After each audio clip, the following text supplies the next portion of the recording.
Honestly. ఇప్పుడు మనకి central government ఫిబ్రవరి 1 నుంచి బడ్జెట్ ప్రవేశపెడుతుంది. మీరు ఏమి ఎక్స్‌పెక్ట్ చేస్తున్నారు ఐటీ నుంచి? ఆహ్, అంటే ఇప్పుడు old talks resume, new talks resume ఉంది. నా ఒపీనియన్ ప్రకారం అయితే న్యూ టాక్స్ రెజ్యూమే కొంచెం బెనిఫిషియల్‌గా ఉంది. ఎందుకంటే న్యూ లైక్ 12,00,000 అబోవ్ సాలరీ వాళ్ళకే ఉంది. ఓల్డ్ మాత్రం 7,00,000 నుంచి ఉంది గదా! సో, అలాంటప్పుడు టాక్స్ ఎంప్లాయీస్‌కి కొంచెం ఎక్కువ కట్ అయిందట్టు అనిపిచ్చింది. ఇప్పుడు ఇన్‌కమ్ టాక్స్ ఫ్రీ లిమిట్ ఉంది కదా! అవును. 12,00,000 అవును. వరకు పెంచాలంటున్నారు. అవును. ఎంత పెంచితే బెటర్ ఉంటుంది? TDS based on salary performance బట్టి లేదా సాలరీ వాళ్ళకి ఎంప్లాయీకి వచ్చే సాలరీ దాన్ని బట్టి టీడీఎస్ పెంచితే బెటర్. ఎందుకంటే అందరికీ సస్టైన్ సాలరీ ఉంది. ఇప్పుడు ఎగ్జాంపుల్ 1,00,000 వచ్చే వాళ్ళకి కూడా 10,000 టీడీఎస్ కట్ అవుతుంది. అండ్ 15,00,000 వచ్చే వాళ్ళకు 10,000-18,000 కట్ అవుతుంది కదా! So, based on your salary బట్టి ఎంప్లాయీస్‌కి టీడీఎస్ కొంచెం తగ్గిస్తే బెటర్.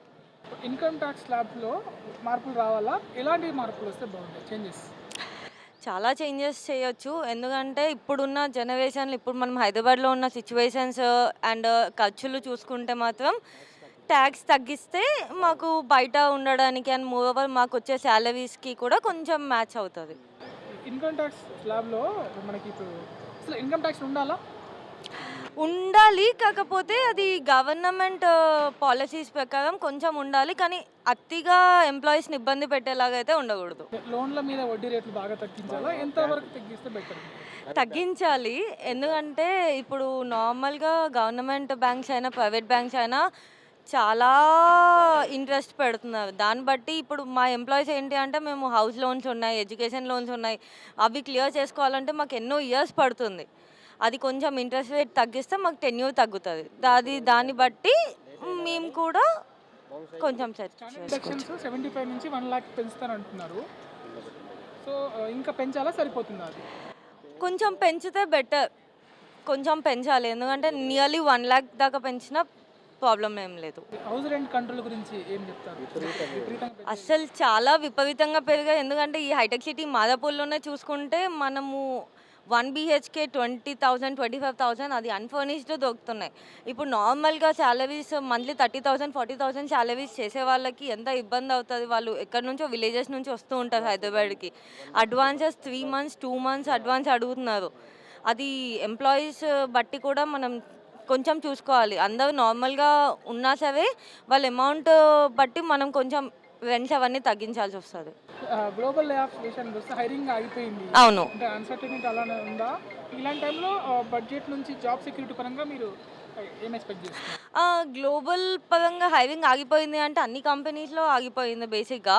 అండ్ బడ్జెట్ పరంగా అంటే నార్మల్‌గా హైరింగ్ ఎందుకు ఆగిపోయిందనేది ఇక్కడ పాయింట్ ఔట్ చేసి మనం ఇంకా ఎక్కువ జాబ్స్ ఇప్పిస్తే బెటర్. అండ్ ఇప్పుడున్న సిట్యుయేషన్స్‌లో only hi tech city, Madhapur, Gachibowli, knowledge సిటీలోనే కంపెనీస్ ఉన్నాయి. వేరే ఎక్కడ కంపెనీస్ లేవు. ఉన్నా సరే ఎంప్లాయీస్ ఎళ్లి వర్క్ చేయడానికి ఇష్టపడట్లేదు. సో, చాలామందికి ఎక్కువ జాబ్స్ ఇప్పిస్తే అది అందరికీ చాలా యూజ్ అవుతది. అంటే ఇలాంటి ఈ ప్రభుత్వం ఎటువంటి చర్యలు తీసుకోవాలంటారు జాబ్ పెంచడం కోసం, ఎక్స్‌టెండ్ చేయడం కోసం? పెంచడము, తగ్గించడం అనే పాయింట్ పక్కన పెడితే ఎంప్లాయ్‌మెంట్ స్టేజ్ ఇప్పుడు కాలేజ్ నుంచి చాలామంది మనం చూసుకుంటే ఎవ్రీ ఇయర్ చాలా lakhs of employees, lakhs of candidates బయటికొస్తున్నారు. వాళ్ళందరూ ఎంతమంది జాబ్స్ చేస్తున్నారు అనేది పాయింట్. ఎంతమంది ఎళ్ళిపోతున్నారు జాబ్ చేయలేక. సో, బెటర్ ఎంప్లాయ్‌మెంట్ అనేది పెంచితే చదువుకున్న వాళ్ళందరికీ ఒక వాల్యూ ఉంటది. ఈ ఎంబీఏ చేస్తారు, బీటెక్ చేస్తారు, డిగ్రీ చేస్తారు. ఇప్పుడు చేసే వాళ్ళందరికీ ఒక పర్టిక్యులర్ వాల్యూ ఓకే మేము జాబ్ చేస్తున్నాము అనేది ఉంటది. ఇప్పుడు గవర్నమెంట్ ఇంకా ఎక్కువ జాబ్స్ ఇస్తే వాళ్ళందరికీ చదువుకున్నందుకు ఒక వాల్యూ ఉంటది. ఈ స్టార్టప్ ఫౌండర్స్‌కి టాక్స్ బెనిఫిట్స్ పెంచాలా? పెంచకూడదు అనుకుంటున్నా. ఎందుకంటే వాళ్ళు స్టార్టప్ చేసేది ఎంప్లాయ్‌మెంట్ జాబ్స్ ఇవ్వడానికి. అట్‌లీస్ట్ ఒక 6, 7 ఇయర్స్ ఫస్ట్ 8 ఇయర్స్ ఎలాగో అది స్టార్టప్ లాగే ఉంటది కాబట్టి ఆ 8 ఇయర్స్ వాళ్ళకి కొంచెం టాక్స్ అనేది తగ్గిస్తే వాళ్ళకి ఎప్పుడైతే ప్రాఫిట్ స్టార్ట్ అవుతుందో అప్పుడు గవర్నమెంట్ పాలసీ ప్రకారం పెంచుకుంటే బెటర్. అలాగే ఇప్పుడు వర్క్ ఫ్రమ్ హోమ్ చేసేవాళ్ళు, ఇంటి నుంచి వర్క్ చేస్తారు. హ్మ్. వాళ్ళ ఖర్చులకు సంబంధించి మనకి ఎట్లా పెంచాలా? టాక్స్ బెనిఫిట్ ఇవ్వాలా?